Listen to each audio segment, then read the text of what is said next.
Happy Friday, degenerates. Welcome back to another edition of the Undefeated post-weigh-in show. We're talking UFC Vegas 74, and as per usual, we take everything we've learned throughout the week. We watch these fighters on the scales. We see if we can get any additional info, anything different from our Monday take. Did they have a bad weight cut? And then we're going to put it all together and talk about it on this here show, try to give you the best gambling information you can have going into tomorrow's fights. I have to apologize. The show is out way late. My notifications are getting absolutely blown up. I'm sorry. Your boy had to drive like 10 hours today, so I'm a little low energy. I'm a little tired, but I got the damn thing done. We're going to go over this card here real quick, and since we're doing the show live, if you guys have any hot takes, questions, or anything like that, fire them off here in the chat. I will do my best to get to you before my battery runs on empty, because I got to tell you guys, I could really use a shower. And then I'm just going to go watch some Impractical Jokers or something like that to wind down for the rest of the night. But something weird this week. Y'all may have noticed I don't have a single bet locked in yet. That's the kind of week it's been. I mean, every time I thought I had a bet, we had an opponent change. Like there was something weird this whole week where I wasn't sure. I wanted to talk to some of my people. I wanted to let the lines move and marinate a little bit. This is my chance. We're going to go through the card. We're going to look at everything. And then I'm going to be locking in some action here at the end of the evening for tomorrow's fights. Because as much as I want to have as, perfect, precise bankroll management as I possibly can, there's no way I'm going a fight card without a bet. Even if it's just 2 or 3, there's no way I'm going a full fight card without some kind of action to sweat. So don't you worry. I will be posting something. Let's get this bad boy started. As always, this is Pub Sports Radio. Make sure you toss me a like here if you haven't already. Subscribe. And then, of course, Superbook Sports is where we get our betting lines. Let's talk about this thing. Maxime Grisham taking on Felipe Lins. Grisham came in at 205 on the dot. Felipe Lins, 205.5. Maxime Grisham looked absolutely fantastic for a 39-year-old man. Great shape. No issues. Looks like he's been doing this thing every day. Not a problem. Felipe Lins looked solid. Like, this man absolutely got his doctor back on track. The abs are popping. The muscles are popping. Huge flex. He looked great. This is a bit of a weird face-off, though. Felipe Lins was doing like the karate thing where he's like squatting down at range, which is not really his style or a thing that he does. Very, very interesting. Grisham gave him the no finger, but Grisham is definitely the bigger of the two men here on this spot. And I'm having a tough time with this one because the line's moving. Right now on Superbook, you can get Maxime Grisham at minus 120. He was a little pricier a little earlier in the week. Felipe Lins, even money, plus 100. You got the 2.5 total. The under 2.5 is plus 125. I kind of lean under on this one just because Felipe Lins comes out hard. He's got fast hands. He's got power, but he's a gas bag. He absolutely wears down and gasses out. My read since Monday on this one was to bet Maxime Grisham after the first round. If he can take a couple of big knocks, Felipe Lins, and survive and stay in this thing at 39 years old, I fully expect him to win rounds 2 and 3, whether it's by cage pushing, just being a little bit more technical, mixing in his offense, the grappling. Like, I think he will be able to take over this fight for rounds 2 and 3, and then potentially even find a finish on Lins, who we've seen knocked out by guys like Tanner Boser. It's not like you can write home about his durability. So my read as far as who wins the fight really has not changed. It's just a question of, now is the line low enough? Do I want to go ahead and jump in? Just in case, if he wins round 1, the number's gone forever. You're never getting it back, because down the stretch, Felipe Lins will not be the stronger fighter. We've seen it time and time and time again. He's just never going to be the one turning up in round 3. That will always be Grisham as long as both guys are conscious. So lean violence and picking Maxime Grisham for the win.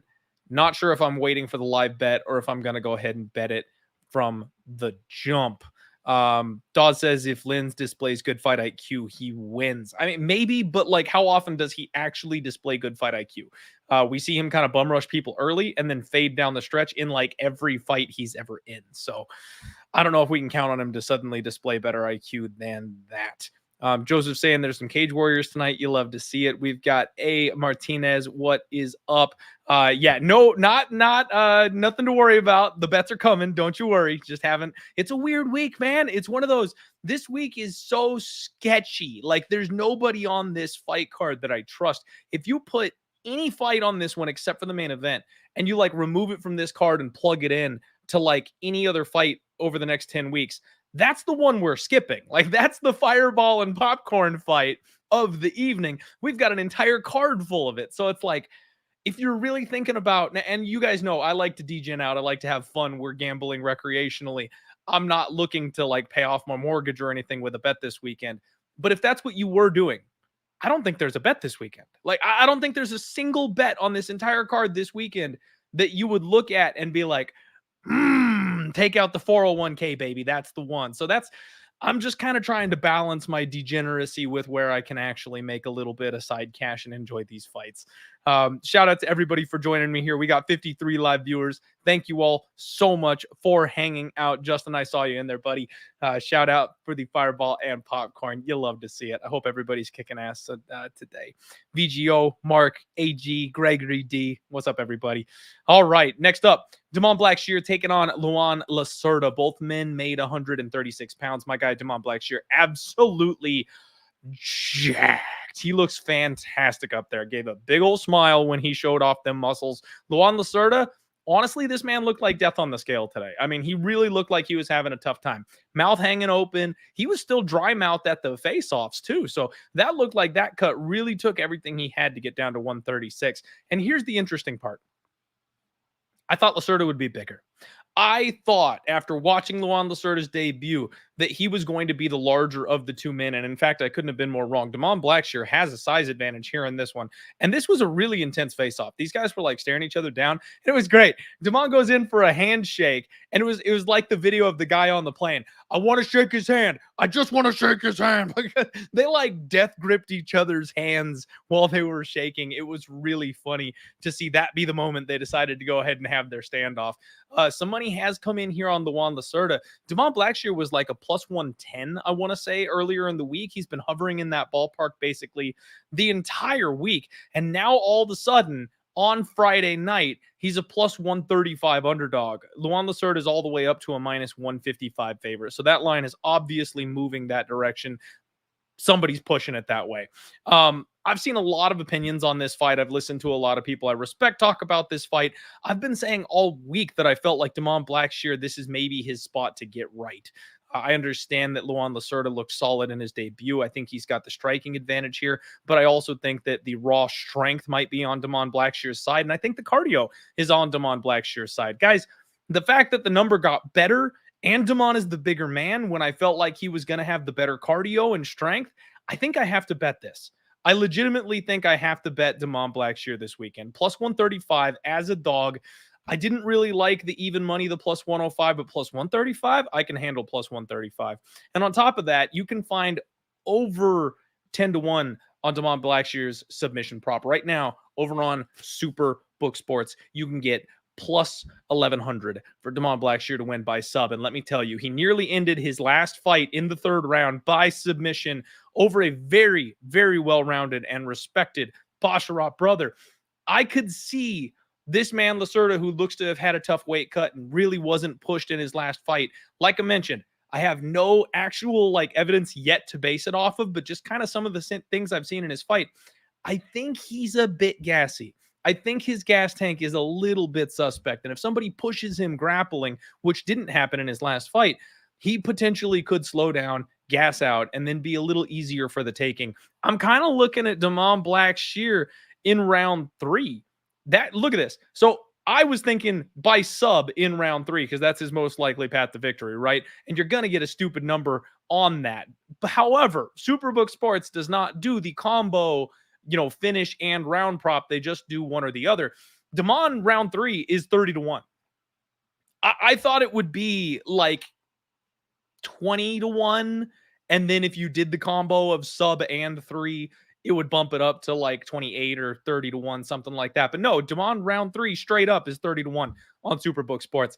I think that's going to get a sprinkle from me. I'm probably going to bet the money line. I've got to bet the sub prop, and I have to sprinkle that round 3 sub at insane odds. I got to wonder what that number is on DraftKings, because DraftKings is the place I think, DraftKings and FanDuel are where you really get those like sexy combo round and finish props. Let me check on that number here real quick. I got to know, guys. I got to know what it is. And then I'll take the hat off, I promise. Let's see here. Props, round props. Where are we at here? Because I got to get to the round prop section here. And then they do the parlays.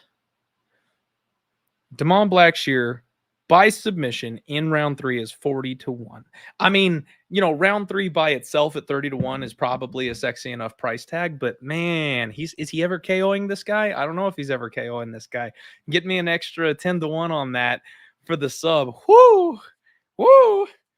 We might have to look into it. What's up, Andrew G? Hanging out in the chat. Thank you very much for coming in here.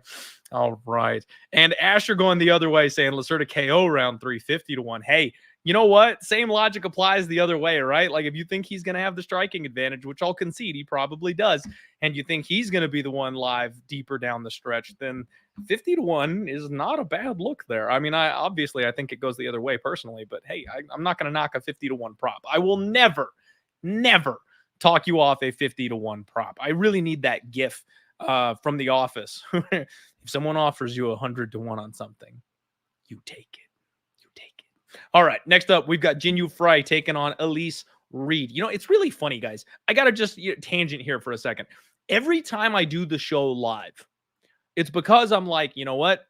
I'm going to do the show. I'm going to record it. I'm going to upload it. It's going to take so much longer to get to you guys. Let's just do it real quick and snappy and do it live.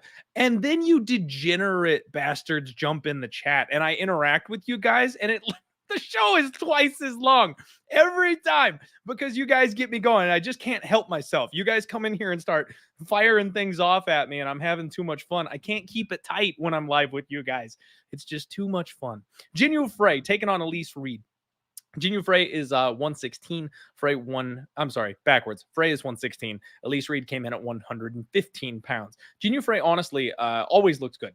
She's put on that extra muscle. She's filled out at this weight class. She looked very confident on the scales today. Elise Reed, classic. She's kind of got that soft body thing going on. Really nothing to report. Nothing out of the ordinary.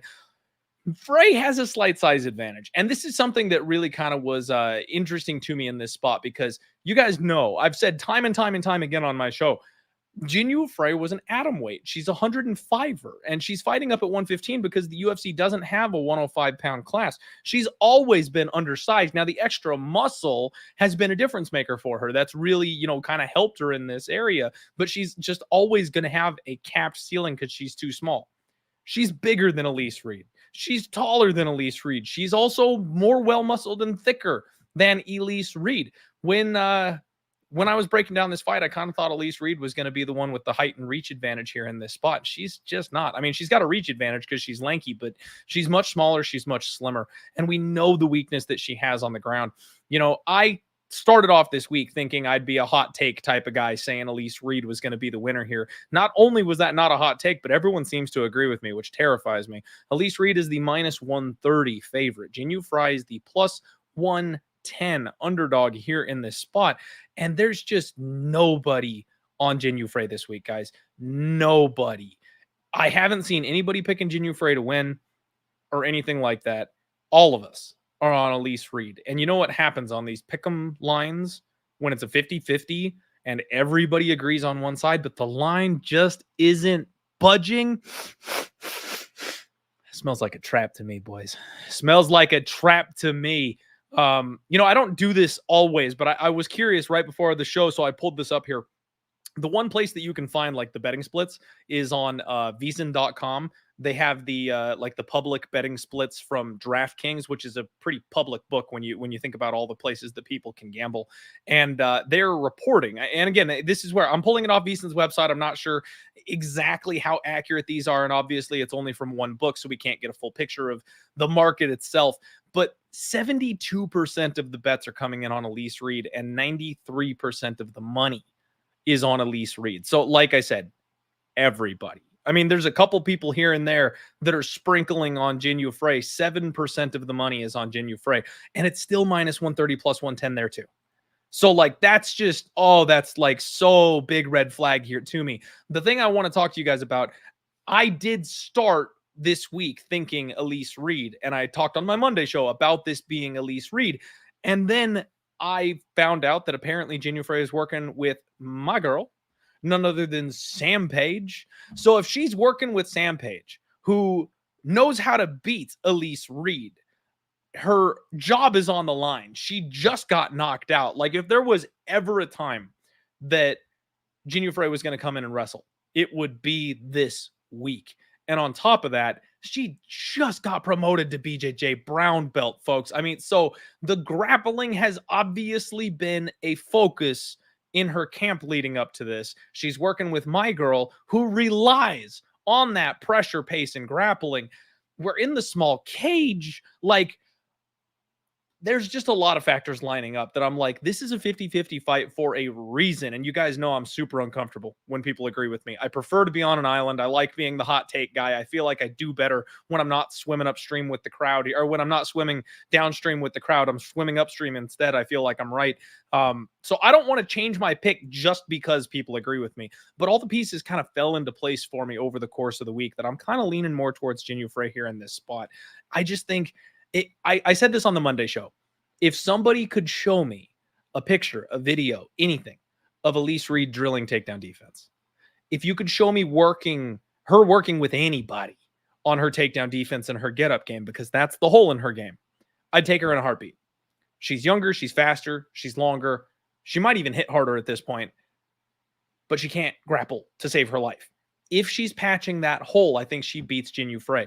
But we've seen her get taken down and be stuck on her back for 2 straight rounds and have just no answer, no get up, no ability to take her opponents, get her off her. Anyway, I'm spending way too long on this fight. I called you know what? Actually, Asher, I was just about to talk about that. I called the Loma Luke Boonmi sub. I called the sub, and I kind of want to go back to it. Dawes is saying 11-1 Frey by sub. And yeah, that same thing here. I definitely think it's Frey by sub, or maybe even Reed by KO. Like, those are kind of the 2 places I'm looking. That leads me to an under. Like, the 2.5 is set at plus 220 on Superbook. I kind of think I like violence in this fight. Whether it's Elise Reed coming out and being fast enough to pop an aging veteran who just got KO'd, or if Frey is savvy enough at this stage in her career to take this girl down and expose her on the mat where she's got a big advantage, I think we can find a finish one way or the other. So I may end up betting the under here, and I kind of like that Frey by submission look. That may be the way that I go here in this spot. I feel like it's Reed.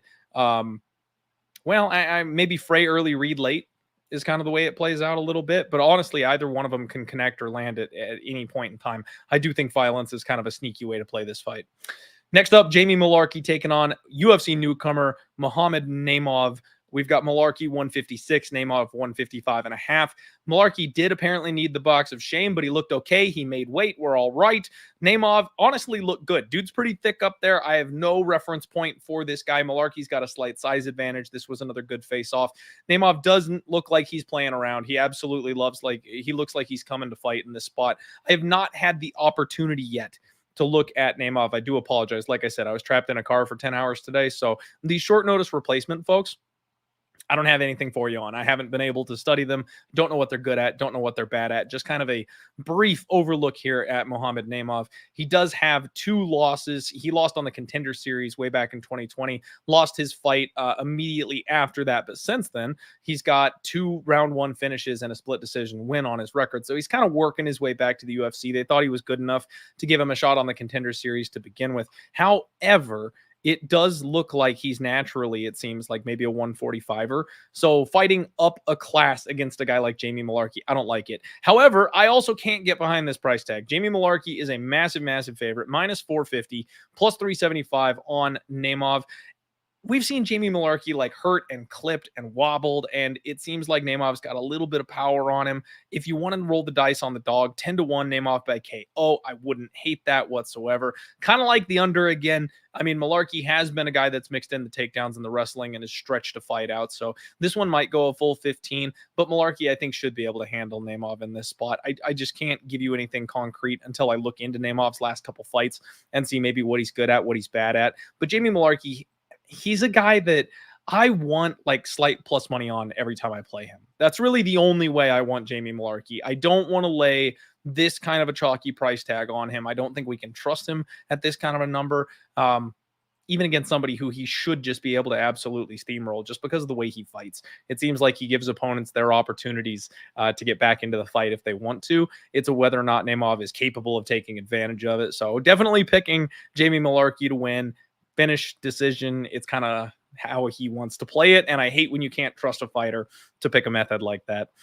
John Castañeda taking on Muin Gafarov. Both guys made 136 pounds. Castañeda looked relaxed. Absolutely brick chin on that guy. Did you guys see that? So like when they cut weight, the cheekbones really pop out because all this like fleshy part in the middle gets like sucked in. But his chin, like this guy rivals Drew Dober with the way that chin was popping today. He looked good up there. Muin Gafarov did need the box of shame. He's a guy that has struggled with weight cuts in the past. He did go ahead and make weight, so we've got a fight. We are clear. He's good to go. This was a pretty interesting face-off.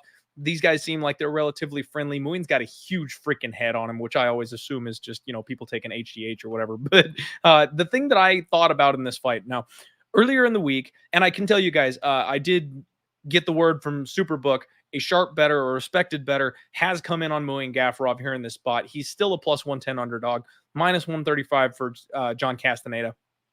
Muin Gafarov got hurt so bad by Chad and Hellinger in that Dana White Contender Series fight in the first round. I think Castañeda is more than capable of doing that and then some. So like that worries me about him, even though he did go 15 minutes with John Lineker. That's kind of the thing people are pointing at to like show his durability and the fact that he can't get hurt. But Chad and Hellinger hurt him. So like, I don't know how much you can really argue that. His last couple of fights, guys, he fought, let's see here.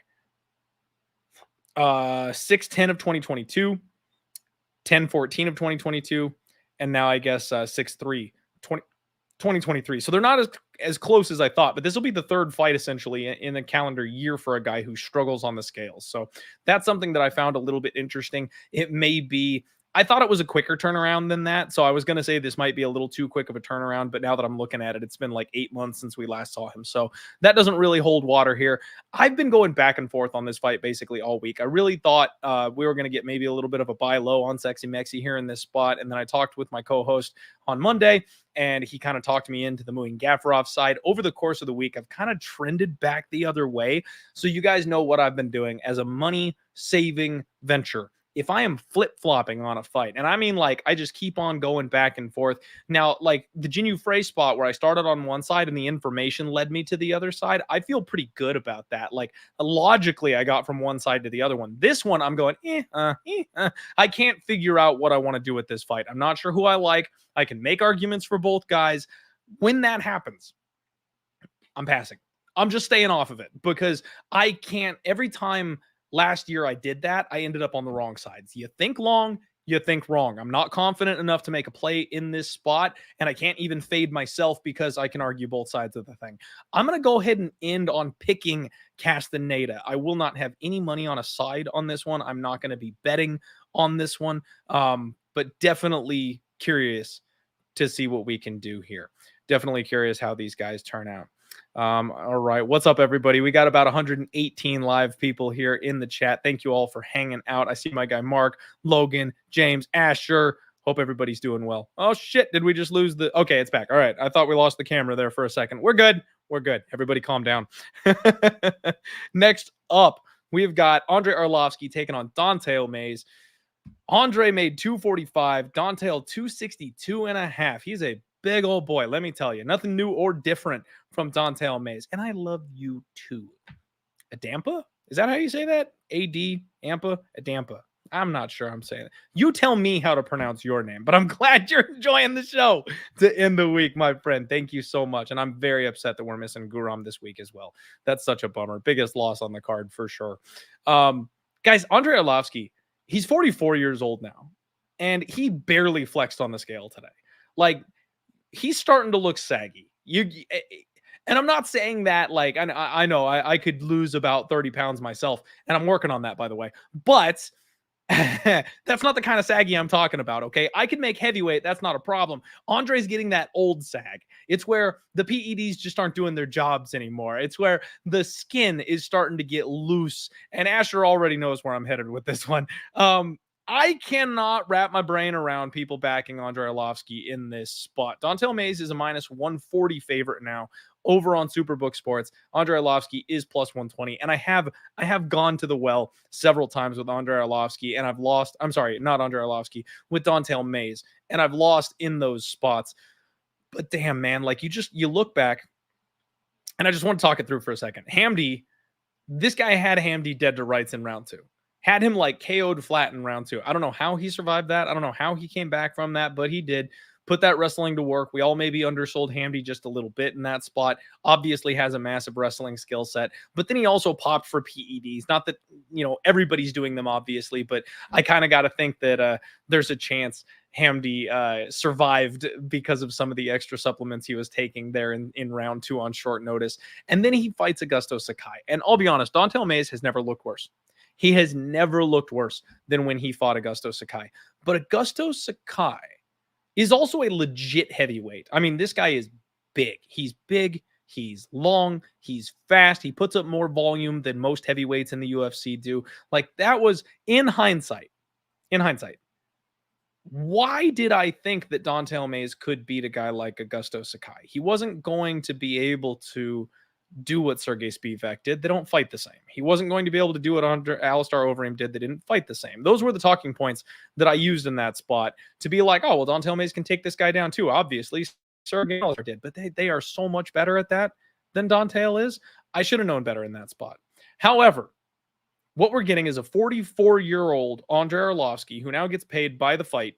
Doesn't even get a win bonus, just gets paid to show up because he's such a freaking legend, who is finally getting exposed. He got clubbed and subbed in round 1 against Marcos Rogerio de Lima. And I know everybody is so high on Marcos Rogerio de Lima these days, but it wasn't that long ago that this was an overblown 185er who's now fighting at heavyweight because he's too lazy to lose the weight. And I remember him being, an underdog massively. Or he was like a moderate favorite over Maurice Green. I mean, people really thought Green was going to win that fight. So like, I'm not sure what everyone's obsession is recently with Marcos Rogerio de Lima. He's just not that great. And he blew through Andrei Arlovski.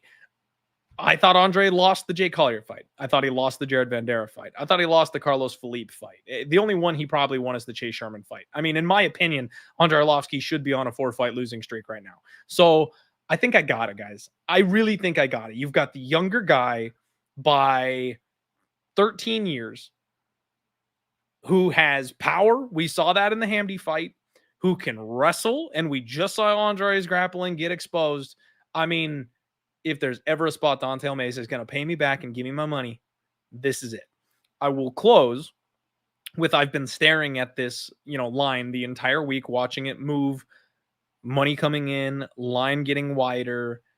It seems like the money is coming in on Don'Tale Mayes, but everybody that I know likes the other side. Andrei Arlovski is getting all the picks. He's getting all the selections. Everybody seems to want a piece of the old man, but that line is getting wider the other way. That's some reverse line movement, in my opinion, and that's going to be the side I end up on. I think I'm going to have to plug my nose and go with Don'Tale Mayes yet again.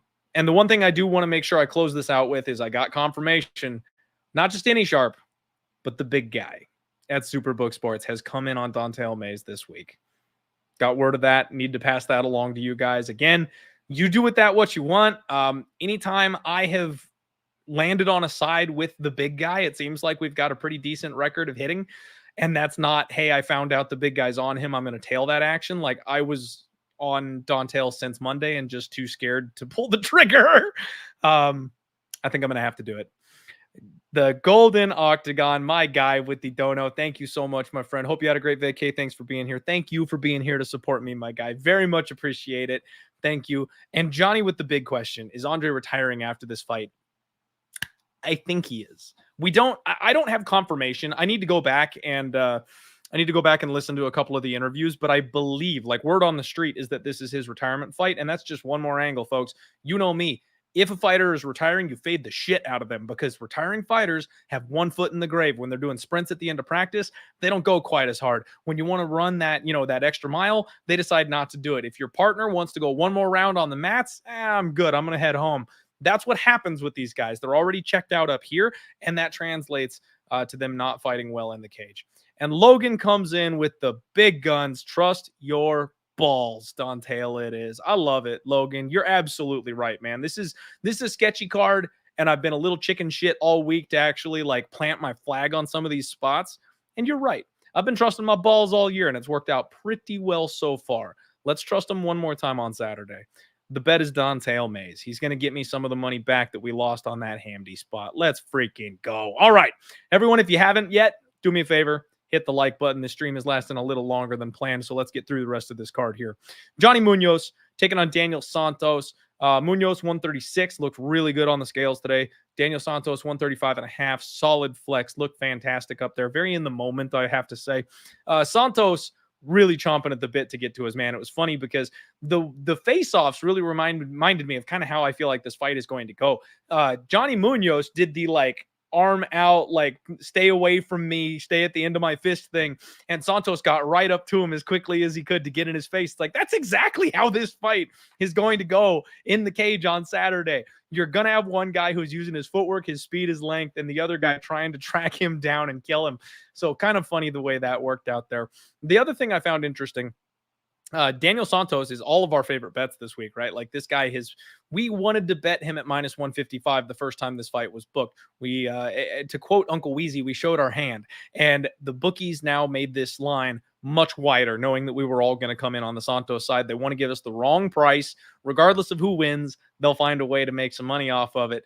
Now he's a minus 215 favorite, and I found that a little bit interesting because it looks like the line has come back ever so slightly. So we finally hit that critical mass point where people are willing to buy the other direction, because I thought he was minus 225 or minus 230 last time I checked. So the fact that he's sitting minus 215, we finally got some interest on the Johnny Munoz Jr. side. I do pick Daniel Santos. I do pick him inside the distance. I kind of like the under here in this spot. That's a little bit chalky.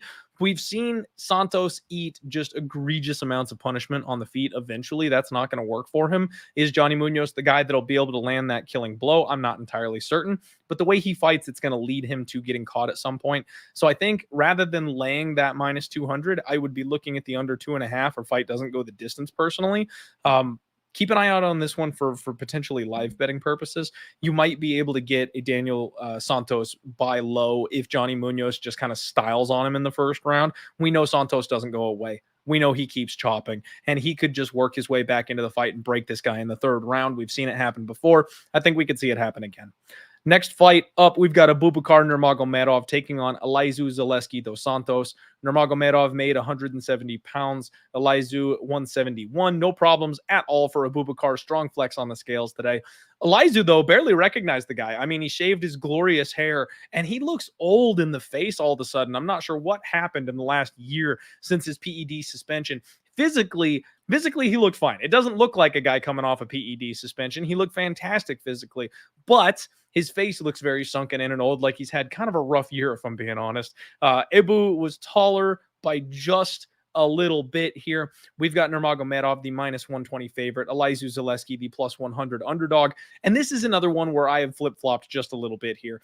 On Monday, I talked about how I think Elizeu Zaleski is the better, more dangerous striker. He hits harder. He's a capitalistic finisher on the ground. He can find those submissions, guillotines, rear naked chokes, things like that, if Abubakar gives these openings. And I do think Abubakar leaves those openings. In fact, I bet against him in his last fight because of that. However, when you've got a guy like Elizeu Zaleski who relies on the big power shots, it's big one and dones, right? It's not combos. He doesn't force the openings. He just kind of lets it come to him, and then he's a bit low volume. That's the kind of guy that a Nurmagomedov can take advantage of. That's the kind of guy that a Nurmagomedov can time, hit a level change, get him on the ground, and do his thing. So unless he finds that guillotine, he's probably not winning. And the more I think about it, the less I like the money line on the Elizeu Zaleski dos Santos side. If you like him, most of his wins are by finish. Take him inside the distance. Take a stab at that sub prop, because that's probably the way he wins this fight. If it goes 15 minutes, it's got to be a Nurmagomedov decision. Like, I have a hard time seeing this fight go 15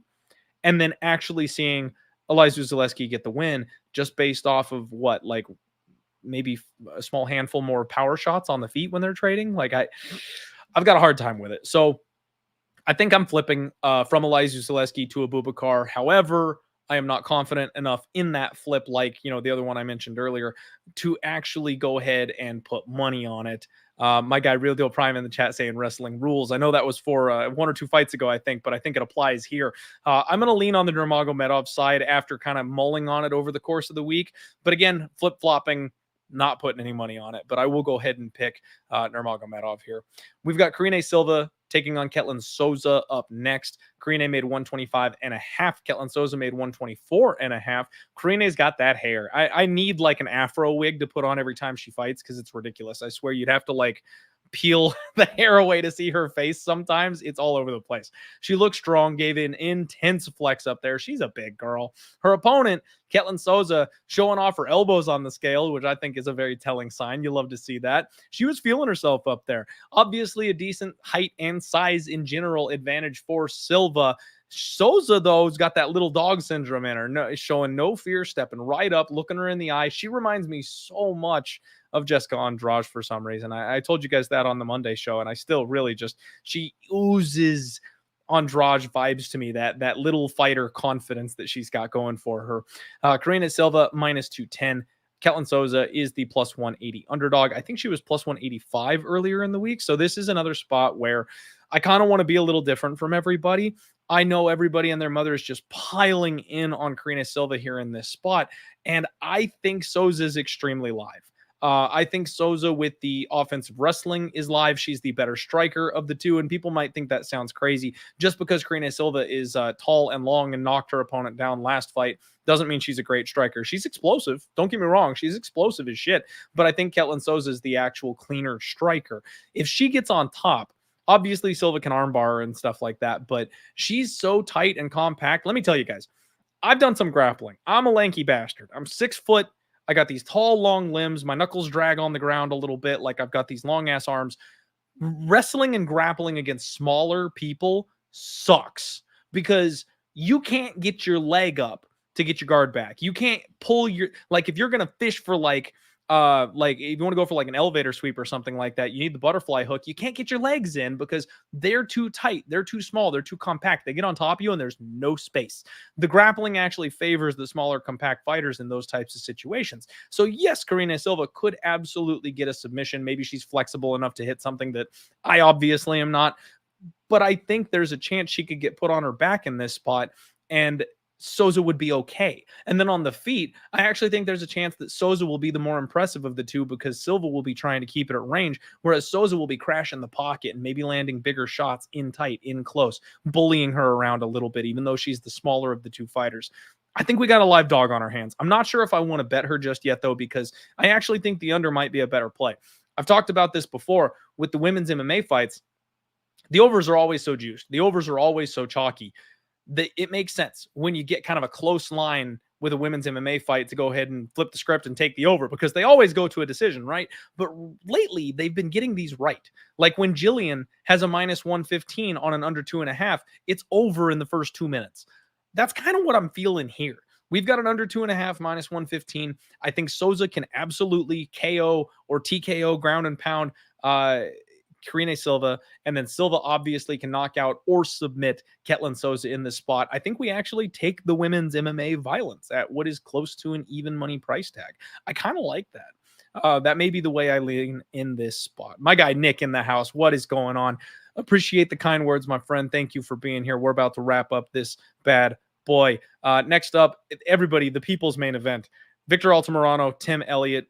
Victor came in at 124.5. He is filling in on short notice. Elliott 126. Victor Altamirano's got that skinny strong thing going on. He's got his best anime pose when he gets up on the scales. You'll love to see it. Tim Elliott honestly looked great physically. Like he looked kind of confident in himself, very cocky up there, gave a nice thumbs up, but shredded. Like physically, he looked great. He does seem to have that recently divorced or recently dumped power that leads to just extra time in the gym. I'll tell you that looking at him physically. Very friendly face-off. Victor's got a height advantage here in this spot. And, you know, I wanted to bet the dog on this spot, guys. I really did. I wanted to bet the underdog coming into this. And it's been all Elliott love all week. And I felt like that was a bit of narrative street. But then you got to factor in the level of competition difference. Then you got to factor in the short notice. Then you got to factor in the takedown defense of Victor Altamirano. All those things are kind of weighing on me. I really liked the dog earlier in the week, and this is why I kind of stayed off it yet. I'm absolutely not betting Tim Elliott. He's another guy that I want as a dog, not as a favorite. I don't think you can trust Tim Elliott as a favorite, especially a minus 201. But I still kind of think maybe he shows out in this spot because of what's going on in his personal life. And again, though, I'll take maybe an under because Tim Elliott came out talking about wanting to take his, take that out on his opponent, wants to put on a show, wants 50K bonus. Victor, we have seen that he's death by 1,000 cuts. He can absolutely push cardio pace. I think he's going to have a striking advantage in this spot. Tim is getting older and a little bit slower. If Victor catches him, there's finishing upside on both sides of this fight. So I do kind of like the under 2.5 at plus 210. I might not pick a side. I might go under. Maybe I'll do 1-1. If you do 1 unit on Victor at plus 160 and then 1 unit on the under 2.5, Tim Elliott by decision is the only way you lose. If one of those other twos hits, you're plus money on both sides. So you end up profiting. If Victor's the one that gets the finish, you're doubling down and you get both cash. So that might be what I do. Again, haven't decided yet. Once I get done with the show, I will actually make my moves. And you guys can follow me on social media for what I find out there. But I've simmered just a little bit on the Victor Altamirano side here. Jesse Butler filling in on short notice here against Jim Miller. Butler came in at 154.5. Jim Miller 155.5. Jesse gave the crazy eyes on the scales today, which you guys know. I like me some crazy eyes. If fighters are insane, it leads to good things in the cage, I feel like. And he's got an amazing stash on him. You got to give him credit there. I think I like this guy. Now, I need to do my due diligence, of course. I need to check out Jesse and see what he's capable of. I know nothing about him coming in here on this short notice. Jim Miller, old man Jim, looked fine on the scales, actually. Got an awesome mullet that he's rocking. Physically looks fantastic. Butler height advantage. Jim is much, much thicker than his opponent is in this spot. Jim Miller, throwback, minus 250, the price tag on that, man. I mean, as usual, I would just be looking to take Jim Miller inside the distance personally. If I'm going to bet anything on it, I don't think I want minus 250.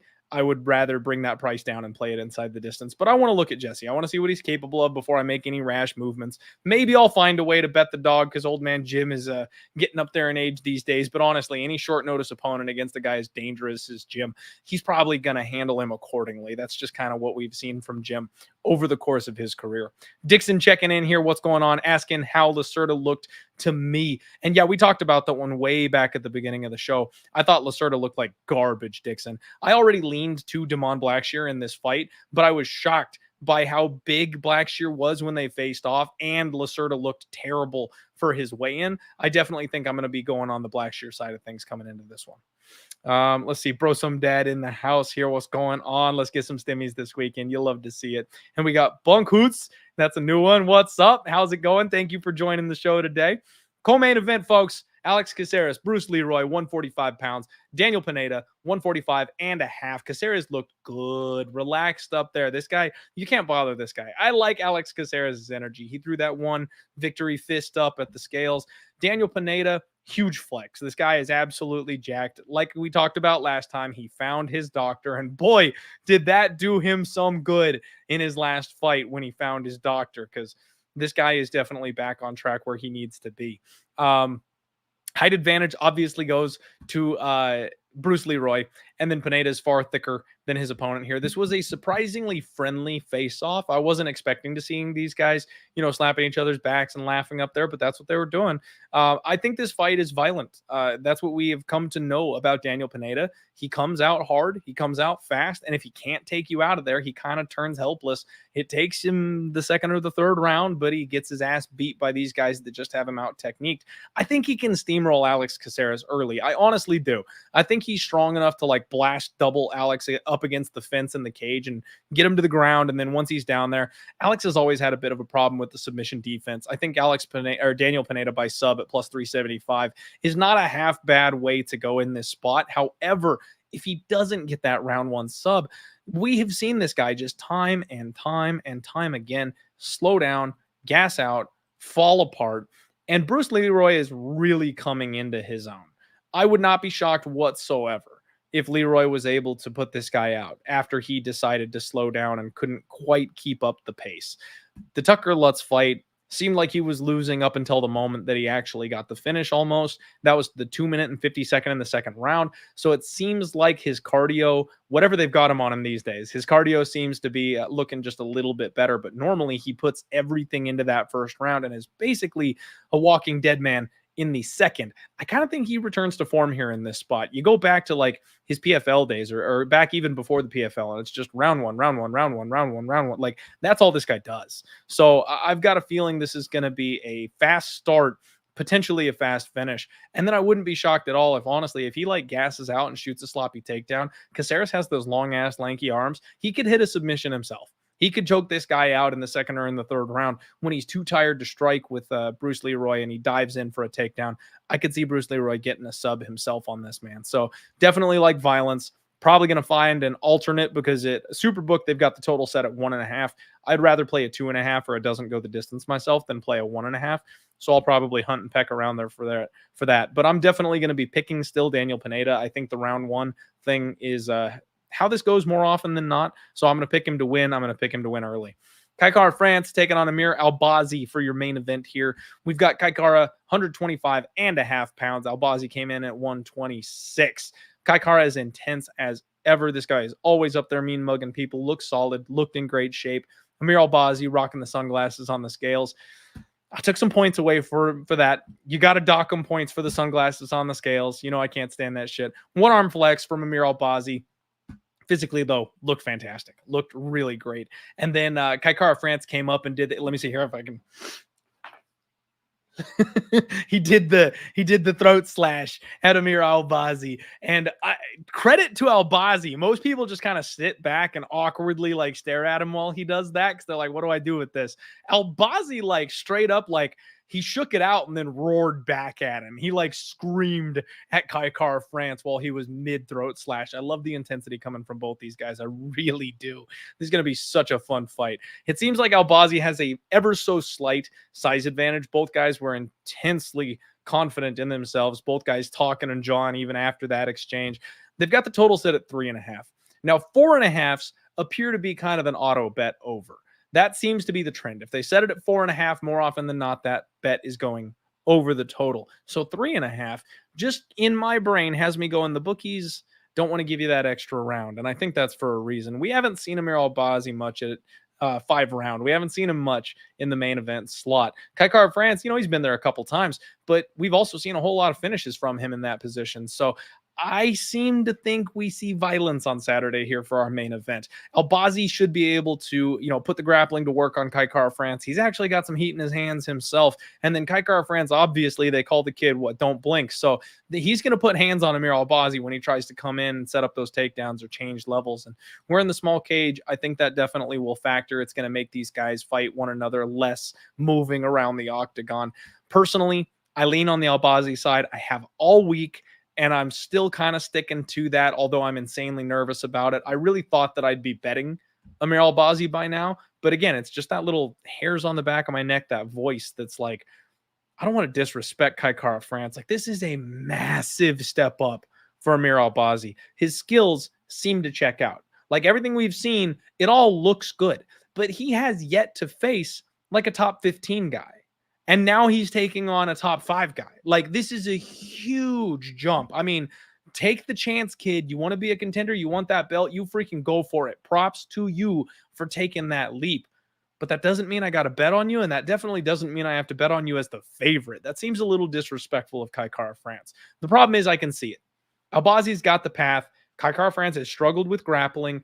Albazi seems to have the pace. He seems to have the cardio. If you watch his last fight, he starts a little bit slow and he ramps up. Those guys tend to do well in 5-round fights. Maybe he gives away that first round, but if he's the fresher guy in rounds 3, 4, and 5 somehow, even though we've never seen him there before, it's possible because we've seen him turn up in round 3. I don't know what to do with this one. I could absolutely see Kaikara France sending Amir Albazi tumbling back down to the junior leagues. But I could also see Amir Albazi just being the shit and being the guy and being the goods and coming out here and rolling Kaikara France and turning a whole bunch of heads. I picked him to be a title challenger. In fact, when we talked about like our futures earlier at the beginning of the year, I wanted to take Amir Albazi, but I said it would take another year. I want to look at Amir Albazi to be the champion at the end of 2024, not at the end of 2023. So here we go. Here's the moment. Is he ready now? I thought it was going to take him another year. We'll find out on Saturday. I'm picking Amir Albazi. I'm not sure if I'm going to bet it yet or not. Folks, that's what I got for you here. If anybody has any questions, fire off now. I got a couple minutes. We'll hang out here. I'm like I said, I'm pretty freaking wiped. If you guys couldn't tell, I'm exhausted, and I'm having an energy drink at 7 o'clock at night because I'm absolutely wiped. But fire off if you want me to answer anything. Jacqueline, thank you so much for joining us. Appreciate you here tonight. And Dixon saying the face was epic. Oh, Bunk, I'm so sorry, my guy. I apologize. You know, it's tough sometimes with the chat, the way things scroll by. I just, your profile pic, I feel like I would have recalled. So I don't know if I've just never caught you going by, or maybe if you've got like a different screen name, or hit me up on like Twitter or Instagram or something. I apologize, my guy. I apologize. I just, that one, the profile pic definitely stands out. I feel like I would know it. Unless you changed it, you could have changed it. And that gets me. Guys, let me tell you, by the way, I am terrified, you guys, of going to like reunions, like my school reunion and stuff like that for high school. Folks, I don't do names. Like, the only reason I know your guys' names is because they come up every single week in my chat. I do faces. So when people on Twitter, and this is true, by the way, this is absolutely true. When people on Twitter change their profile picture, it fucks me up. I'm like, I have no idea who you are. Why are you on my feed? I have to like click into their profile, like scroll back and figure out who they are because I can't remember names. I just don't do names. And if you change the face, I'm screwed. I'm absolutely in trouble. Eric saying he missed the picks. Let me just run it down for you real quick. I'm picking Maxine Grisham, Damon Blackshear, Jin Yu Frey, Jamie Mullarkey. I will pick John Castañeda. Big question mark. Don'Tale Mays is getting the pick. We're going with Daniel Santos, Abubakar Nurmagomedov. Fuck it. Ketlen Souza. I'm straight up picking the dog. I'm going to pick the dog to win. Ketlen Souza. Victor. This one is so hard. I really thought I'm going to stick with my guts. Victor Altamirano. We'll pick Victor to go ahead and spoil the show. There are no happy endings in mixed martial arts, folks. You all know that. Jim Miller, Daniel Pineda, and Amir Albazi. That's what I'm going with here for this card. But again, let me repeat to you guys that my bets speak to my confidence.